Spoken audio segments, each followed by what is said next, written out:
চলুন আজকের ভিডিওতে আলোচনা করব ফেব্রুয়ারি 2025-এ কোন কোন গাড়ির কোম্পানিগুলো কতগুলো গাড়ি সেল করেছিল পুরো ভারতবর্ষে। টোটাল 3,80,691টা গাড়ি বিক্রি হয়েছে পুরো ভারতবর্ষে ফেব্রুয়ারি 2025-এ। আপনি যদি জানুয়ারি 2025 দেখেন তাহলে 4,01,538টা গাড়ি সেল হয়েছিল, অর্থাৎ 5.2%-এর মতো মার্কেট ডিগ্রোথ করেছে। এবার প্রতিবার যখন আমি সেলস ফিগারটা বলি তখন 14 নম্বর পজিশন থেকে আরম্ভ করি। এবার 14 নম্বর পজিশনে সবসময় থাকে জিপ, গত 1.5-2 বছর ধরে তাই দেখে আসছি, কিন্তু এবারে ফিগারটা চেঞ্জ হয়ে গেছে, অর্থাৎ 14 নম্বর পজিশনে চলে এসছে সিট্রয়েন। ফেব্রুয়ারি 2025-এ 268খানা ইউনিট বিক্রি হয়েছে পুরো ভারতবর্ষে। আপনি যদি জানুয়ারি 2025 দেখেন তাহলে 470খানা ইউনিট বিক্রি হয়েছিল, অর্থাৎ 43%-এর মতো মার্কেট ডিগ্রোথ করেছে। সিট্রয়েনের তো ব্যাসাল্ট গাড়ি এলো, কিন্তু তা আসার সত্ত্বেও সেরকমভাবে কিন্তু সেলস কিছু ইমপ্রুভ হয়েছে বলে দেখা যাচ্ছে না। 13 নম্বরে চলে এসছে জিপ। ফেব্রুয়ারি 2025-এ 293খানা ইউনিট বিক্রি হয়েছে পুরো ভারতবর্ষে। আপনি যদি জানুয়ারি 2025 দেখেন তাহলে 310খানা ইউনিট বিক্রি হয়েছে, অর্থাৎ 5.5%-এর মতো মার্কেট ডিগ্রোথ হয়েছে। ইনফ্যাক্ট এখানে যে 14খানা গাড়ির কোম্পানি আছে তার মধ্যে ম্যাক্সিমাম কোম্পানিতেই কিন্তু মার্কেট ডিগ্রোথ হয়েছে, দুটো কোম্পানি ছাড়া। সে কোন দুটো কোম্পানি সেটাও আসছি আস্তে আস্তে। এবার 12 নম্বর পজিশনে চলে যাই। 12 নম্বরে হচ্ছে নিশান। ফেব্রুয়ারি 2025-এ 2328টা ইউনিট বিক্রি হয়েছে পুরো ভারতবর্ষে। আপনি যদি জানুয়ারি 2025 দেখেন তাহলে 2404টা ইউনিট বিক্রি হয়েছে, অর্থাৎ 3.2%-এর মতো মার্কেট ডিগ্রোথ হয়েছে। নিশানের তো একটাই গাড়ি আছে, ম্যাগনাইট গাড়ি, আপনারা জানেন। হ্যাঁ, এটাও ঠিক যে নিশানের এক্সট্রেল গাড়িটাও আছে, যেটা সিবিইউ থ্রু ইন্ডিয়াতে আসে, কিন্তু সেটা এমন কিছু সেল হয় না যে সেটা একটা সেলস ফিগারে হেফটি ফিগার অ্যাড করতে পারে, অর্থাৎ ম্যাগনাইটটাই মেজরিটি অফ সেল করে যাচ্ছে। তবে এই ম্যাগনাইটের সেল বাড়াবার জন্য নিশানের তরফ থেকে বলা হয়েছে যে ওদের এবার সিএনজি অপশান দেওয়া হবে, অর্থাৎ কোম্পানি সিএনজি দিচ্ছে না, ডিলার্স পয়েন্ট থেকে নিশানের যে সমস্ত গাড়িগুলো আছে তাতে সিএনজি ফিটমেন্টের একটা অপশান দেওয়া হচ্ছে, অর্থাৎ এটাকে রেট্রোফিট বলা যেতে পারে। এবার ডেফিনেটলি যদি ম্যাগনাইট গাড়িতে সিএনজি অপশান এসে যায় তাহলে সেল বাড়বে। তবে এটুকু বলতে পারি যে সিএনজি যেটা ফিট করা হচ্ছে ডিলার্স পয়েন্ট থেকে সেটাই কিন্তু 1 বছরের ওয়ারেন্টি থাকছে। 11 নম্বরে হচ্ছে রেনো। ফেব্রুয়ারি 2025-এ 2676খানা ইউনিট বিক্রি হয়েছে পুরো ভারতবর্ষে। আপনি যদি জানুয়ারি 2025 দেখেন তাহলে 2780খানার মতো ইউনিট বিক্রি হয়েছে, অর্থাৎ সেলস একটু হলেও ডিগ্রোথ করেছে। তবে রেনোর তরফ থেকে জানুয়ারি 2025-এ যে ভিডিওটা করেছিলাম যেখানে সেলস ফিগার নিয়ে আলোচনা করেছিলাম সেখানে বলেছিলাম যে রেনোর নতুন শোরুম কিছু কিছু ওপেন হচ্ছে, নতুন স্টাইল নতুন লুকস দিয়ে। এবার রেনোর আরও কিছু আপডেট এসছে। রেনোর যে 3টে গাড়ি আছে, কিগার আছে, কাইগার আছে, আরেকটা কি আছে, ট্রাইবার আছে। মানে নামগুলো ভুলে যাচ্ছি, অনেক দেরি করে ভিডিও বানাই তো ওই জন্য নামও ভুলে যাই, কম ভিডিও বানালে এরকমই অবস্থা হয়। তো যাই হোক, এই যে 3টে গাড়ি আছে এই 3টে গাড়িতেও কিন্তু রেনোর তরফ থেকে বলা হচ্ছে যে ডিলার্স পয়েন্টে ওরা সিএনজি ফিটমেন্ট হতে পারে, অর্থাৎ সিএনজিটা রেনো কোম্পানি ফিট করছে না, ডিলার্স পয়েন্ট থেকে ফিট হয়ে যাবে। এবার ডিলার্স পয়েন্ট থেকে যখন ফিট হবে সেটার খরচা মোটামুটি কুইডের ক্ষেত্রে বলা হচ্ছে যে 75,000 টাকার মতো খরচা হবে। আপনার যদি ট্রাইবার গাড়িটায় সিএনজি লাগানো হয় তাহলে 80,000 টাকার মতো খরচা হবে, এরকম 75,000 to 80,000-এর মতো খরচা হবে যদি সিএনজি অপশান এতে অ্যাভেলেবেল করা হয়। এটাকে রেট্রোফিট বলা হচ্ছে। তবে নিশানের ক্ষেত্রে যেরকম 1 বছর ওয়ারেন্টি দেওয়া হচ্ছে সিএনজিতে, সেরকম রেনোর ক্ষেত্রে কিন্তু 3 বছরের ওয়ারেন্টি দেওয়া হচ্ছে। ইনফ্যাক্ট রেনোর আরও কিছু আপডেট আসছে, যেমন রেনোর যে কিগার গাড়িটা সেটারও ফেসলিফট আসার কথা চলছে। থার্ড হচ্ছে যে রেনোর যে ডাস্টার গাড়িটা, যেটার জন্য অনেকে অপেক্ষা করছে যে কবে আসবে, সেই ডাস্টারের একটা টেস্টিং ইন্ডিয়াতে করতে দেখা গেছে, এবং ডাস্টার গাড়িটা যেরকম ডাসিয়া গাড়িটা আছে সেই রকম মডেলই হয়তো তৈরি হবে বলে ভাবা হচ্ছে, কিংবা ইন্ডিয়াতে লঞ্চ হবে বলে ভাবা হচ্ছে। ওতে 1.2 লিটারের পেট্রোল টার্বোচার্জ ইঞ্জিন আছে দাসিয়ার মডেলটায়, যেটা আসবে সেটা না, দাসিয়ার মডেলটায় এই ইঞ্জিনটা আছে, এবং পেছনের দুটো চাকায় ইলেকট্রিক মোটর আছে, অর্থাৎ এই গাড়িতে মাইল্ড হাইব্রিড টেকনোলজি আছে। তবে এই গাড়িটা যদি ইন্ডিয়াতে আসে এবং এই রকম ফিচার্স এবং এই রকম ইঞ্জিন অপশান দিয়ে আসে তাহলে ডেফিনেটলি রেনোর সেলটা বাড়বে। তবে রেনোর তরফ থেকে প্রচুর আপডেট এসছে। এবার 10 নম্বর পজিশনে চলে যাই। 10 নম্বরে হচ্ছে ফক্সওয়াগন। 3110খানা ইউনিট বিক্রি হয়েছে ফেব্রুয়ারি 2025-এ পুরো ভারতবর্ষে। আপনি যদি জানুয়ারি 2025 দেখেন তাহলে 3344খানা ইউনিট বিক্রি হয়েছে, অর্থাৎ 7%-এর মতো মার্কেট ডিগ্রোথ করেছে। ফক্সওয়াগনের যে টেরা গাড়িটা আছে, নট ট্যারা, টেরা গাড়িটা ইন্টারন্যাশনালি লঞ্চ করে গেছে, গ্লোবাল লঞ্চ করে গেছে, এবং মনে করা হচ্ছে যে কয়েকদিনের মধ্যে বা কয়েক মাসের মধ্যে হয়তো ফক্সওয়াগন এই টেরা গাড়িটা ইন্ডিয়াতে লঞ্চ করে ফেলবে। তবে ইন্ডিয়াতে যদি লঞ্চ হয়ে যায় ডেফিনেটলি ফক্সওয়াগনের যে সেলসটা সেটা বাড়াতে সাহায্য করবে। সবসময় এটা দেখা যেত আগে যে স্কডা আর ফক্সওয়াগন এই দুটো কোম্পানি পরপর সেল দিত, কখনো স্কডা বেশি সেল দেয় আবার কখনো ফক্সওয়াগন বেশি সেল দেয়। ইনফ্যাক্ট গত কয়েক মাস ধরে তো দেখা যাচ্ছে যে স্কডার সেলটাই বেশি হয়ে যাচ্ছে, কিন্তু এইবারে স্কডার সেলটা এতটাই বেশি হয়েছে যে ফক্সওয়াগন আর স্কডার মাঝখানে এমজি ঢুকে গেছে। 9 নম্বরে হচ্ছে এমজি, 4002খানা ইউনিট বিক্রি হয়েছে ফেব্রুয়ারি 2025-এ পুরো ভারতবর্ষে। আপনি যদি জানুয়ারি 2025 দেখেন তাহলে 4455খানা ইউনিট বিক্রি হয়েছিল, অর্থাৎ 10%-এর মতো মার্কেট ডিগ্রোথ করেছে।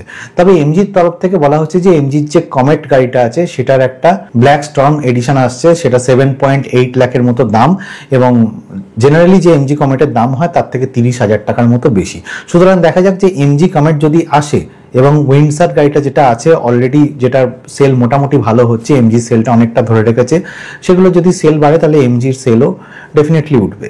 8 নম্বরে হচ্ছে স্কডা, 5583টা ইউনিট বিক্রি হয়েছে ফেব্রুয়ারি 2025-এ। আপনি যদি জানুয়ারি 2025 দেখেন তাহলে 4133টা ইউনিট বিক্রি হয়েছিল, অর্থাৎ 35%-এর মতো মার্কেট গ্রোথ হয়েছে।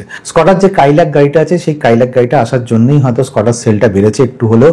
এছাড়া আপনারা হয়তো জানবেন যে স্কডার 25 বছর হয়ে গেল ইন্ডিয়াতে, সেই জন্য ওরা অ্যানিভার্সারি এডিশন আনতে চলেছে, এবং সেটাও ওরা স্কডা কুশাক এবং স্কডা স্ল্যাভিয়া এই দুটো গাড়ির ক্ষেত্রে ওরা অ্যানিভার্সারি এডিশন আনতে চলেছে। এবং স্কডার যে অক্টাভিয়া গাড়িটা আছে সেটাকে ওরা সিভিউ থ্রু দিয়ে ইম্পোর্ট করার কথা ভাবছে। তবে অক্টাভিয়া গাড়ি যদি সিভিউ রুট দিয়ে ইন্ডিয়াতে আসে প্রাইসটা অনেক বেশি হবে, হয়তো সেরকমভাবে সেলসে সেরকম কিছু অ্যাড করতে পারবে না। 7 নম্বরে হচ্ছে হন্ডা, 5616টা ইউনিট বিক্রি হয়েছে ফেব্রুয়ারি 2025-এ। আপনি যদি জানুয়ারি 2025 দেখেন তাহলে 6103টা ইউনিট বিক্রি হয়েছে, অর্থাৎ 8%-এর মতো মার্কেট ডিগ্রোথ হয়েছে।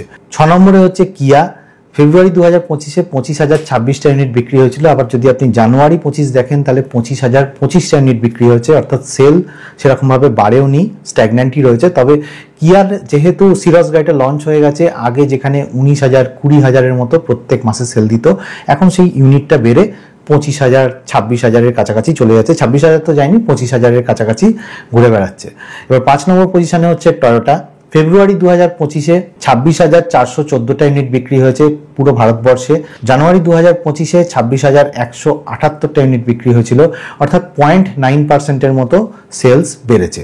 4 নম্বরে হচ্ছে টাটা, ফেব্রুয়ারি 2025-এ 46,437টা ইউনিট বিক্রি হয়েছে পুরো ভারতবর্ষে। আপনি যদি জানুয়ারি 2025 দেখেন তাহলে 48,075টা ইউনিট বিক্রি হয়েছে, অর্থাৎ 3.4%-এর মতো মার্কেট ডিগ্রোথ করেছে। টাটার যে অ্যালট্রোস গাড়িটা আছে সেটারও ফেসলিফট আসার কথা চলছে, তবে ফেসলিফট এলে বিশাল কিছু চেঞ্জ হবে না, সামান্য কিছু কসমেটিক চেঞ্জ হবে। ফ্রন্ট যে গ্রিল আছে কিংবা ফ্রন্ট যে বাম্পার আছে কিংবা ফ্রন্ট যে হেডলাইট আছে সেটা চেঞ্জ হবে, টেল লাইটে কিছু চেঞ্জ হবে, ইনফোটেনমেন্ট সিস্টেম যেটা আছে ইন্টেরিয়ার্সে সেখানে হালকা ফুলকা কিছু চেঞ্জ হবে, nothing more than that. Engine option, transmission সব একই থাকবে বলে শোনা যাচ্ছে। এবার টাটার কিছু গাড়ি, মানে টাটার যে ইভি গাড়িগুলো আছে সেই গাড়িগুলো তো মডারেট দাম, খুব একটা হাই এন্ডের দাম না, তবে টাটার কিছু হাই এন্ডের গাড়ি আছে যেগুলো ইলেকট্রিক ভেহিকেল। ইনফ্যাক্ট হ্যারিয়ার যে গাড়িটা আছে সেটা তো মোটামুটি কয়েক মাসের মধ্যেই এসে যাবে বলে শোনা যাচ্ছে। সিয়েরার যে গাড়িটা আছে কিংবা সাফারির যে ইভিটা আছে সেটাও আসছে। আবার আভিন্না, টাটার যে আভিন্না ব্র্যান্ডটা আছে সেটাও ইভি গাড়ি লঞ্চ করতে চলেছে। অর্থাৎ ইভির দিক থেকে টাটা মোটামুটি ছেয়ে ফেলবে এবং টাটার সেলটাও আস্তে আস্তে বাড়বে। তবে চিন্তার বিষয় এটা হচ্ছে যে ইম্পোর্ট ডিউটি যেহেতু কমিয়ে দেওয়া হচ্ছে বিদেশি গাড়িগুলোর ক্ষেত্রে কিছু কন্ডিশনস রেখে, সেইটা নিয়ে আমি একটা ডিটেলে ভিডিও করে দেবো আপনাদের জন্য, তো সেটা তখন দেখে নেবেন। সেটা যদি দরকার হয় আমি এখানে আই বাটনে দিয়েও দেবো। তো তাতে যেরকম সিচুয়েশন একটা তৈরি হচ্ছে তাতে বিদেশি কোম্পানিগুলো যদি ইন্ডিয়াতে চলে আসে এবং ইকোনমিক ইভি গাড়ি বানাতে থাকে, ইন্ডিয়াতে আসার পর যখন ওখানে অপারেশন শুরু করবে, লোকালাইজেশন, পার্টস লোকালাইজেশন শুরু করবে, তখন যদি আরও কম দামে আরও ইকোনমিক ইভি গাড়ি লঞ্চ করে, তখন টাটা কেন, মাহিন্দ্রা, এরকম অনেক কোম্পানি যেগুলো দেশে ইভি গাড়ি বানাচ্ছে তাদের ক্ষেত্রে প্রবলেম হতেও পারে।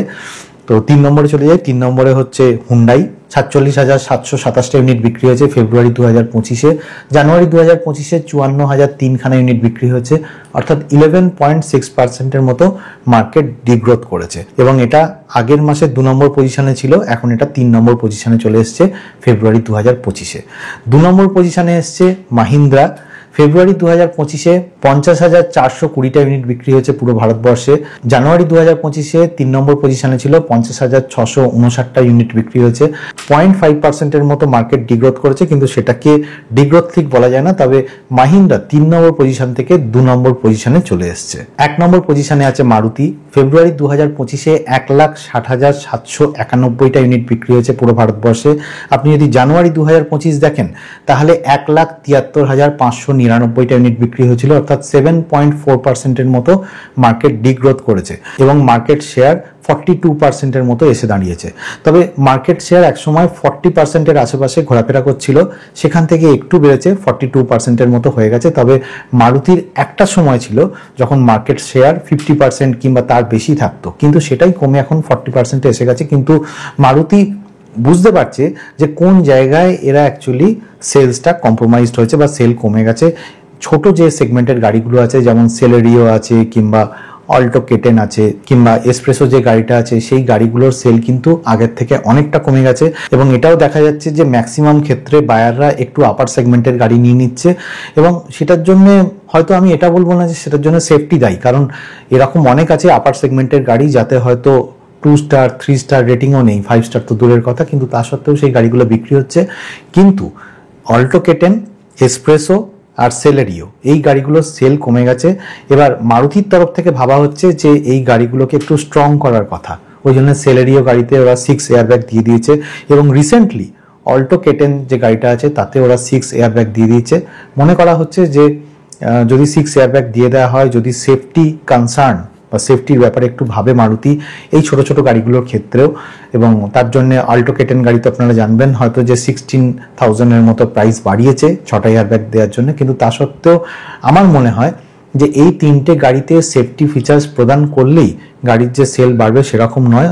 মারুতির উচিত যে ওদের একটা ছোট গাড়ি যেটা ফুয়েল এফিসিয়েন্ট হবে এবং অ্যাট দ্য সেম টাইম ওটা হাইব্রিড হবে, সিএনজি অপশন থাকবে, এবং সেটা ভাবছেও মারুতির তরফ থেকে যে একটা ছোট গাড়ি অল্টো টাইপেরই গাড়ি লঞ্চ করার কথা, যাতে হাইব্রিড টেকনোলজি থাকবে, সিএনজি অপশন থাকবে, মাইল্ড হাইব্রিড থাকবে, এবং হয়তো সেফটির দিকেও একটু নজর রাখবে।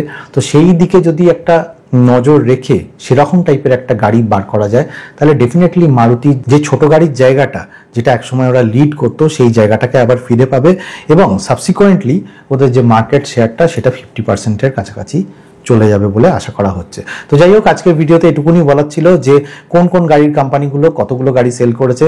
ভিডিওটা যদি ভালো লাগে তাহলে লাইক, শেয়ার, কমেন্ট করবেন। অবশ্যই কমেন্ট করে জানাবেন ভিডিওটা কেমন লাগলো, আর সাবস্ক্রাইব করে নেবেন আমার চ্যানেলটা যদি এই রকম টাইপের ভিডিও দেখতে আপনার ভালো লাগে। আর যারা 4 হুইলার চালান তারা সিট বেল্ট পরবেন, যারা 2 হুইলার চালান হেলমেট পরবেন। খুব ভালো থাকবেন।